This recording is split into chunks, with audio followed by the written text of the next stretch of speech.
dia, senhora presidente, senhores e senhoras vereadores. Eu queria retomar o debate que tem sido feito no dia de hoje sobre a questão das drogas. E eu queria, na verdade, começar esse debate tentando fazer uma reflexão a respeito do tema, para além da conjuntura, né, no primeiro momento.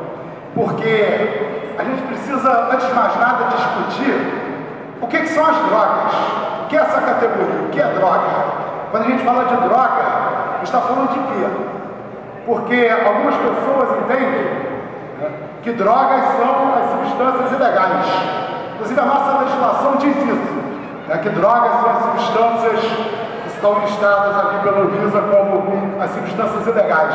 Outras pessoas acham que drogas são aquelas substâncias feitas pela indústria farmacêutica e que as substâncias naturais não seriam drogas, né?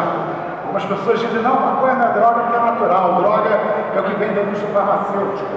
Na verdade, se a gente usar o conceito da Organização Mundial de Saúde, a gente vai entender que droga é toda substância que altera o funcionamento do nosso corpo.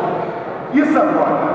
Então, quando a gente está falando de droga, a gente está falando não só, como lembrou o tio Carlos na intervenção dele, das drogas ilícitas, nós estamos falando das drogas lícitas. Mas eu queria chamar a atenção que não são só as lícitas óbvias, como o cigarro ou o álcool. Existem drogas lícitas que são desconhecidas da população. Pouca gente considera que o açúcar é uma droga. Pouca gente considera que a cafeína é uma droga, né? E todas essas substâncias podem trazer riscos, né, para a saúde das pessoas, né? Eu quis começar a discussão assim para chamar a atenção para o seguinte: se a definição de droga é essa que eu falei, então as drogas não são proibidas. Algumas drogas são proibidas. E por que algumas drogas são proibidas? Essa questão é muito importante, porque as drogas começaram a ser proibidas no século XIX, no início do século XX, e essa memória parece que se perdeu. Hoje é muito comum as pessoas acreditarem que algumas drogas foram proibidas porque elas eram mais perigosas do que as outras drogas. E não teve nada disso. A história da proibição das drogas é mais um capítulo da história do racismo no Brasil e no mundo. Aliás, a cidade do Rio de Janeiro foi a primeira cidade do mundo a proibir a maconha.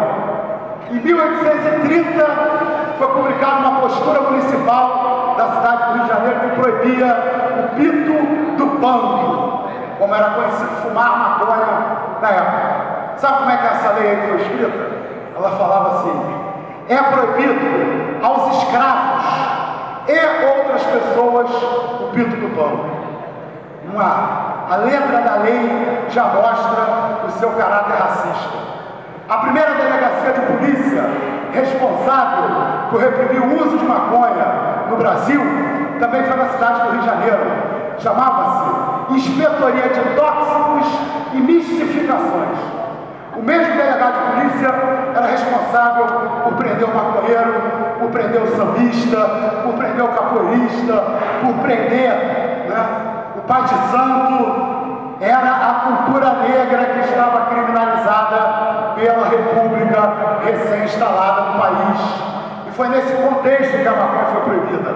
Os médicos e os diplomatas brasileiros militaram internacionalmente para que a maconha fosse incluída no rol das substâncias proibidas, a partir das conferências de 1901. E o argumento dos médicos e dos diplomatas brasileiros eram coisas do gênero: a prova de que a maconha faz mal à saúde é que os negros são débeis mentais porque fumam maconha.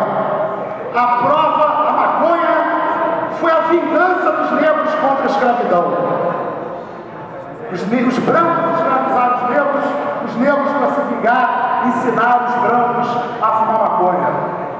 Essas duas aspas que eu fiz agora foram discursos das nossas delegações nas conferências internacionais sobre as drogas. E até hoje é assim. Hoje, não existe mais, depois dos movimentos contraculturais dos anos 70, o gueto das drogas como existia antes. A gente não pode falar mais hoje que a maconha é a droga dos negros ou que a cocaína é a droga dos ricos. Isso tudo se misturou. Mas o nosso sistema policial e o nosso sistema judiciário continua punindo apenas os usuários e os traficantes que são oriundos das classes populares.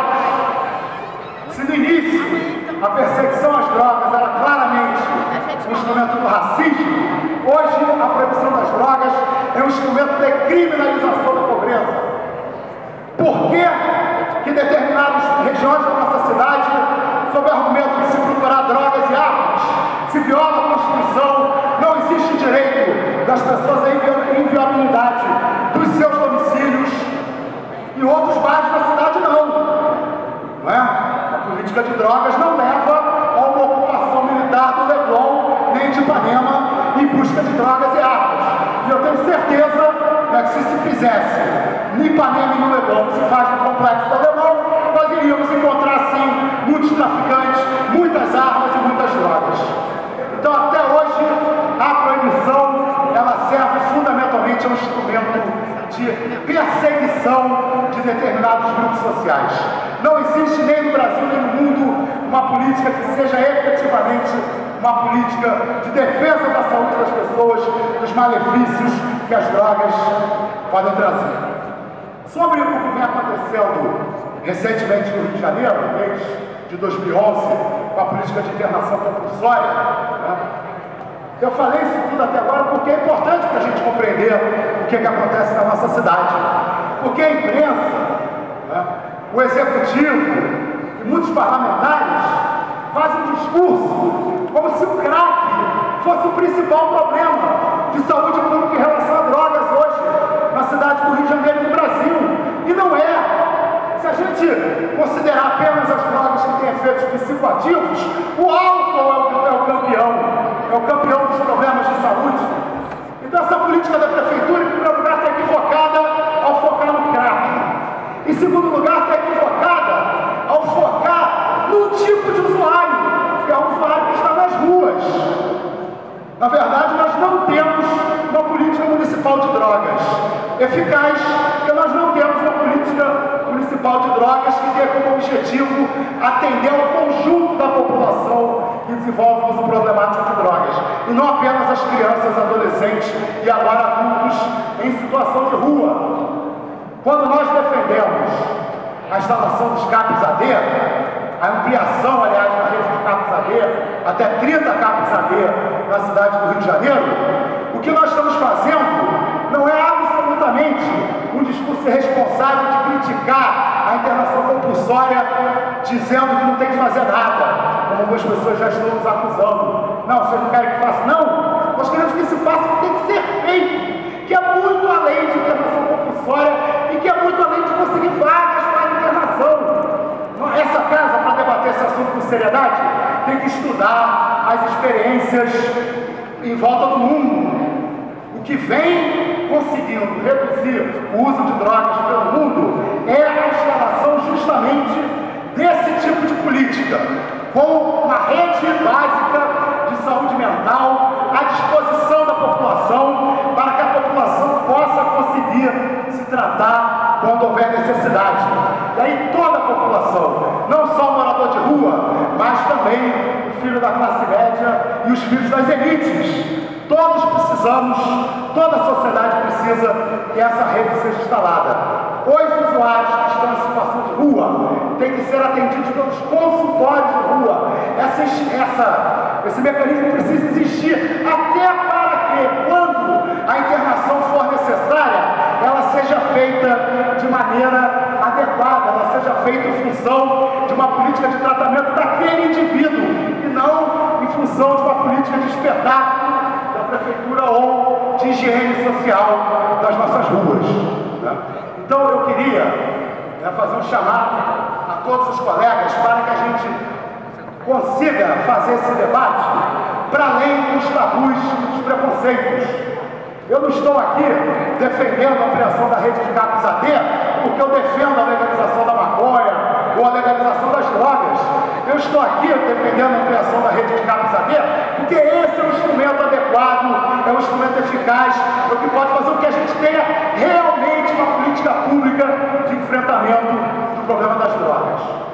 Sobre a operação da Prefeitura, 30 segundos para concluir, na madrugada passada, eu fiz uma série de requerimentos de informação para ter ciência dos detalhes da operação, que aparentemente a Prefeitura dessa vez se preocupou em ter o mínimo de legalidade na sua ação e levou médicos para fazerem laudos dos pacientes.